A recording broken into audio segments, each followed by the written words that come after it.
कर्नाटक का जो पहला युद्ध हुआ उसके बारे में पढ़ रहे थे। पाठ संख्या 10 वीडियो संख्या 4। कारण हम पढ़ आए हैं, कैसे पहले युद्ध के कारण बने। अब घटनाएं हम पढ़ेंगे कैसे कैसे युद्ध हुआ। जैसे ही ऑस्ट्रिया में उत्तराधिकार का युद्ध चला तो भारत में भी बारूद तो इकट्ठा हो ही चुका था। ईर्ष्या के कारण से, प्रतिद्वंदिता के कारण से, तो एक चिंगारी की जरूरत थी। तो उस बारूद में वो चिंगारी जो है ऑस्ट्रिया के उत्तराधिकार के युद्ध ने जो है चिंगारी लगा दी। जो शुरुआत है वो युद्ध की, वो अंग्रेजों के द्वारा होती है भारत में। 1740 के प्रारंभ में ब्रिटिश जहाजी बेड़ा बार्नेट के नेतृत्व में कोरोमंडल तट पर पहुंचता है। जल शक्ति तो हम पढ़ ही आए हैं कि सबसे ज़्यादा बड़ी हुई थी इनकी। तो वहाँ पर फ्रांसीसी जो जलियान है उनको एक कब्जे में ले लेते हैं। फ्रांसीसी शक्ति थोड़ी विचलित हुई क्योंकि उनके पास कोई बड़ी नौसेना नहीं थी, लेकिन डुप्ले ने स्थिति को संभालते हुए मॉरिशस से फ्रांसीसी गवर्नर, मॉरिशस में जो फ्रांसीसी गवर्नर था जहाँ पर ये वायुसेना अपनी जो नौसेना रखते थे, वहाँ पर गवर्नर लाभ उड़ाने को कहा कि भाई जल्दी से जल्दी जो है नौसेना भेजी जाए, सहायता दी जाए। तो उसने भी सेना जो है वहाँ से भेज दी। कोरोमंडल तट पर पहुँच गई। जब तक बार्नेट की जो है मृत्यु हो गई थी और उसके स्थान पर जो नेतृत्व था वो पैटन के पास था। तो पैटन उन परिस्थितियों और कूटनीतिक चालों से परिचित नहीं था। तो एकदम उसके लिए भी बड़ी जो है समस्या जो है आ गई थी। फ्रांसीसी सेना ने जल व थल दोनों मार्गों से फ्रांस को जो है घेर लिया। यह अंग्रेजों का इस क्षेत्र में मुख्य केंद्र था। यहाँ पर पैटन की हार हुई।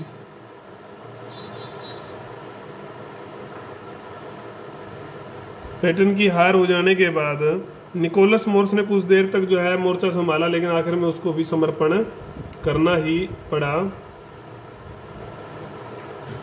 डुप्ले ने मद्रास पर अधिकार कर सभी मुख्य अंग्रेजों को बंदी बनाकर जो है पांडिचेरी भेज दिया, जहां इनका मुख्यालय था। अंग्रेजों को बंदी बना लिया गया था। लाभ उड़ाने और डुप्ले के बीच में कुछ मतभेद इस बीच में हो जाते हैं। मतभेद होने पर, क्योंकि मतभेद का कारण क्या था, लाभ उड़ाने चाहते थे कि युद्ध का जो हर्जाना है वो लेकर अंग्रेजों को जो है छोड़ दिया जाए, संधि कर ली जाए। लेकिन डुप्ले क्या चाहते थे? डुप्ले चाहते थे कि अंग्रेजों का अस्तित्व जो है वही मिटा दिया जाए, इनको पूरी तरह से ख़त्म कर दिया जाए। अतः लाभ उड़ाने वापस चला गया। इसी बीच डुप्ले ने अपनी स्थिति को पूरी तरह से मजबूत बना दिया। मद्रास की असफलता के बाद अंग्रेज कर्नाटक के नवाब अनवरुद्दीन के पास सहायता के लिए गए। अंग्रेज अनवरुद्दीन के पास सहायता के लिए पहुंचते हैं।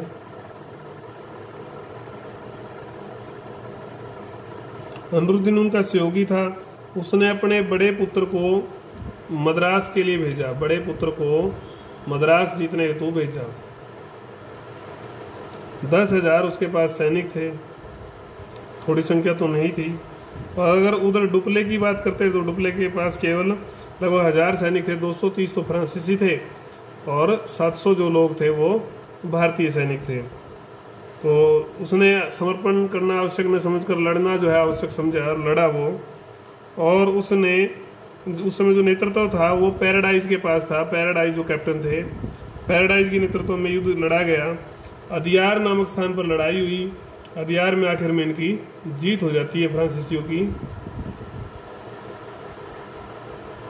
क्योंकि उन्होंने भीड़ वाली जो सेना थी उसको पराजित कर दिया। तो अब कर्नाटक का नवाब भी मद्रास नहीं दिला सका।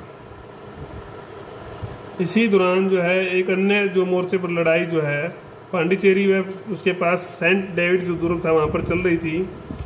सेंट डेविड पांडिचेरी से अंग्रेजी फैक्ट्री थी। डुप्ले इस पे कब्जा नहीं कर पाया,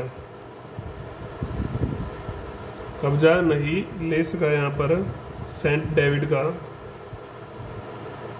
पांडिचेरी के पास अगर बस्ती दिखानी पड़ जाए तो मैप में, क्योंकि वो पहले ही अदियार की युद्ध में व्यस्त था। इसी बीच अंग्रेजों का जो एक वास्को देन जो कैप्टन था, उसके नेतृत्व में पांडिचेरी पर आक्रमण हो जाता है। हालांकि उसको असफलता मिलती है। कुल मिलाकर इस युद्ध में जो है डुप्ले की श्रेष्ठता जो है साबित हुई। 1748 में ऑस्ट्रिया का जो उत्तराधिकार का जो युद्ध चल रहा था, उसका जो समाधान है वो एक्स ला जो सेपल है, वहाँ पर कोई स्थान था, उसके नाम पर जो एक संधि हो जाती है और उसके साथ भारत में भी युद्ध बंद हो जाता है। तो उस संधि की शर्तें क्या थी, उसका परिणाम क्या था, उसका महत्व क्या था, वो हम पढ़ेंगे।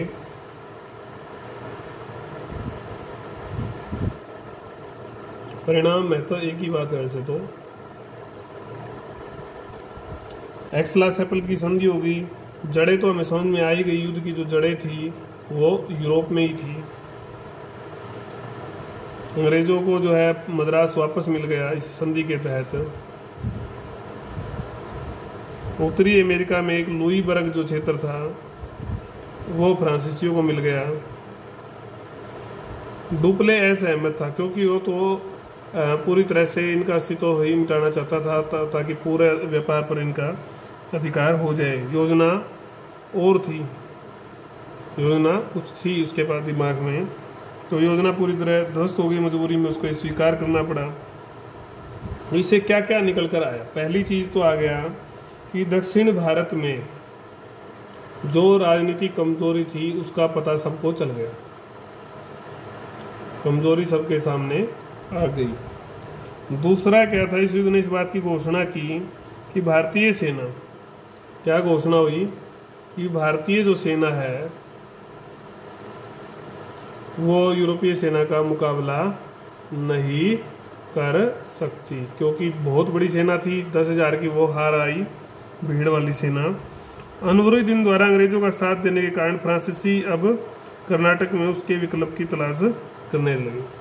फ्रांसीसी को अनवरुद्दीन की जगह जो है और आदमी चाहिए था, तो वो कर्नाटक में और विकल्प तलाशने लगे। ये भी ठीक बात है। चौथा जो बिंदु है, फ्रांसीसियों को समझ में आया कि भी शक्तिशाली जहाजी बेड़ा जो है भारत में रखना बहुत ज़रूरी है, क्योंकि इतनी दूर से जब तक वो आता है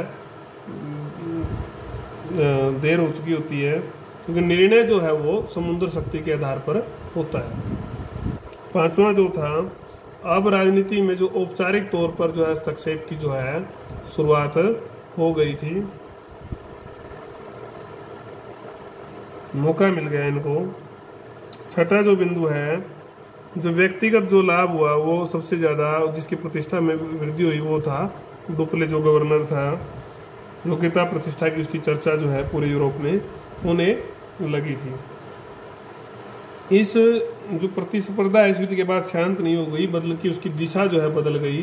प्रतिस्पर्धा की ईर्ष्या और हो गई, ईर्ष्या बढ़ गई, और ये जो अस्थायी साबित हुई ये संधि, जो कि आगे फिर दूसरे युद्ध का कारण बनती है। तो अब हम दूसरा युद्ध जो है पढ़ेंगे। तो ये इसके पहले युद्ध का जो है मुख्य आधार अगर हम समझने की कोशिश करें तो वो क्या था, उसकी जो जड़ें थी वो यूरोप में थी। यूरोप में शुरू हुआ, यूरोप के कारण ही वो एक्सला-सेपल जो संधि हुई इसके कारण ही समाप्त हो गया।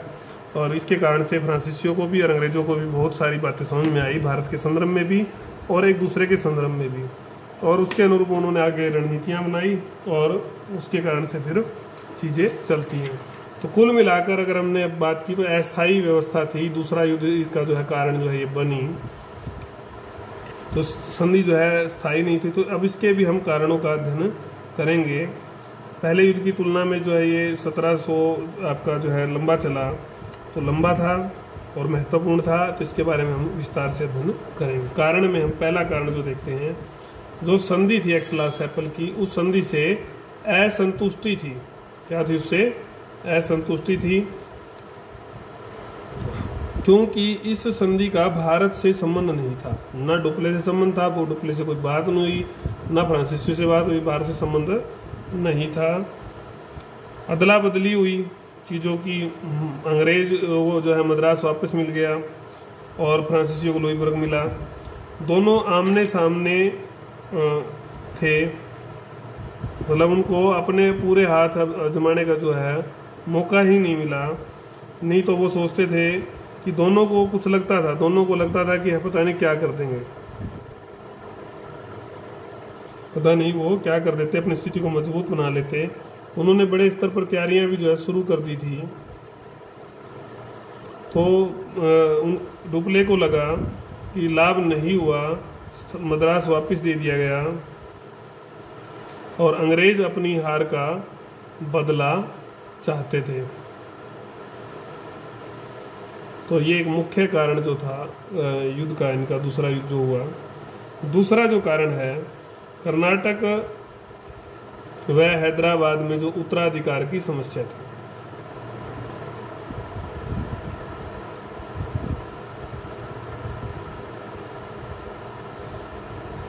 समस्या क्या थी इसको समझेंगे। आप थोड़ा नामों को याद रखना पड़ेगा, घटना को समझना पड़ेगा। 1748 में चलता है। कर्नाटक का जो नवाब है वो है अनवरुद्दीन। उसको जो चुनौती दे रखी है वो दे रखी है वो चंदा साहिब ने, जो पूर्व शासक का दामाद था। तो ये इसके वर्षिज है। उसी समय हैदराबाद का निजाम आसफ शाह की मृत्यु हो जाती है। अब ये कर्नाटक का मैटर है और ये आपका लगा देते हैं हम हैदराबाद। हैदराबाद का जो निजाम है उसकी मृत्यु हो गई। तो अब वहाँ भी संघर्ष छिड़ना है। तो जो जंग जो छिड़ती है वो है नासिर जंग, और उसका जो नाती है, जिसका बेटा है आसफ जहाँ का, और जिसका नाती दोता जो है वो है उसका मुजफ्फर जंग। इसमें जंग जो है छिड़ जाती है। इस जंग में डुप्ले ने चंदा साहिब और मुजफ्फर जंग को जो है डुप्ले ने इसको सहायता दी, चंदा साहिब को कर्नाटक में, और इधर उसने दे दी मुजफ्फर को। डुप्ले इधर मुजफ्फर के साथ है। तो अब अंग्रेजों को मजबूरी में जो है अंग्रेज आ गए अनवरुद्दीन के साथ इधर, और इधर नासिर के साथ मजबूरी में आ गए। तो डुप्ले ने चंदा साहब और मुजफ्फर जंग तीनों ने मिलकर जो है अनवरुद्दीन को हरा दिया। इसको हरा दिया तीनों ने मिलकर, डुप्ले ने, चंदा साहब ने और इधर से मुजफ्फर ने, इन तीनों ने इसको हरा दिया। उसका वध भी कर दिया। अब इसका वध हो गया। वध जब हो गया तो उसका पुत्र जो था मोहम्मद अली अब शासक बन जाता है। मोहम्मद अली जो है अंग्रेजों की शरण में जाता है। वो कहता है कि मुझे बचाओ, मुझे तिरुचिरापल्ली चला जाता है वो। इस तरह कर्नाटक पर चंदा साहब का अप्रत्यक्ष रूप से अधिकार हो जाता है। चंदा साहब जो विरोध में खड़ा था, और फ्रांसीसियों का प्रभाव जो है प्रभाव स्थापित हो जाता है फ्रांसीसियों का। तो अंग्रेजों को डर लगता है कि यही स्थिति जो है सेम जो है हैदराबाद में दोहराई जाएगी, कामयाब ना हो जाए। तो अंग्रेजों ने मजबूरी में जो है नासिर जंग को जो है अपना समर्थन दे दिया। इस तरह से अब विरोधी पक्ष आपको पता चल गए। तो अंग्रेज और फ्रांसीसी एक दूसरे के प्रभाव क्षेत्र को, उद्देश्य क्या था, प्रभाव क्षेत्र को जो है सीमित करना चाहते थे, और इस कारण से उनमें जो है संघर्ष जो है छिड़ गया और वो युद्ध में तब्दील हो गया। तो इसकी हम घटनाएं जो है अगली वीडियो में पढ़ेंगे। आगे हम चरणों में है इसकी घटनाएं, 5 चरण में हम घटनाएं पढ़ेंगे। तो उसके बाद फिर हम तीसरा युद्ध आएगा। इस तरह से अपना ये पाठ पूरा होने वाला है। 5 वीडियो में पढ़ेंगे।